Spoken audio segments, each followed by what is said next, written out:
మనోరంజన news ప్రతినిత్యం ప్రజల పక్షం. ఎన్నికల హామీలు ఇచ్చారు కానీ వాటిని నెరవేర్చడం ద్వారా ప్రజల హృదయాలను గెలుచుకుంటున్నారు. నిర్మల్ జిల్లా బైన్స మండలంలోని సిద్దూరు గ్రామ సర్పంచ్ మాలెపు దుర్పతి బాయ్ సుధాకర్ గ్రామాభివృద్ధి, పరిశుభ్రత, పారిశుధ్యమే తమ ప్రధాన లక్ష్యమని చెప్పి ఆ దిశగా అడుగులు వేస్తున్నారు. మురికివాడల్లో కాల్వల శుభ్రత నుంచి త్రాగునీటి సరఫరా వరకు ప్రతి సమస్యపై ప్రత్యేక దృష్టి సారిస్తూ ప్రజల సమస్యలను ప్రత్యక్షంగా తెలుసుకుంటున్నారు.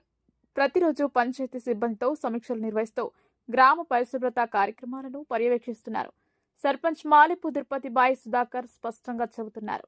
గ్రామ ప్రజలకు ఇచ్చిన ప్రతి హామీ నెరవేర్చడం నా బాధ్యత. సిద్దూరును ఆదర్శ గ్రామంగా తీర్చిదిద్దడమే నా లక్ష్యం. వృద్ధులు, మహిళలు, యువతతో కలిసి ప్రతి వారము పరిశుభ్రత కార్యక్రమాలు నిర్వహిస్తూ వర్షాకాలానికి ముందు డ్రైనేజీ సమస్యలను పరిష్కరించే దిశగా ముందుకు సాగుతున్నారు. గ్రామ ప్రజల అభిప్రాయం స్పష్టంగా చెబుతోంది. సర్పంచ్ నాయకత్వంలో పంచాయతీ పనుల పారదర్శకత పెరిగింది. అభివృద్ధి స్పష్టంగా కనిపిస్తోంది. ప్రజల్లో విశ్వాసం పెరిగింది. సిద్దూరు ఇప్పుడు మార్పు దిశగా అడుగులు వేస్తోంది. అభివృద్ధి అంటే మాటలు కాదు, ఆచరణే ముఖ్యమని నిరూపిస్తున్న సర్పంచ్ మాలెపు దుర్పతి బాయ్ సుధాకర్. సిద్దూరు గ్రామం నుంచి మనోరంజన తెలుగు టైమ్స్ ప్రత్యేక నివేదిక.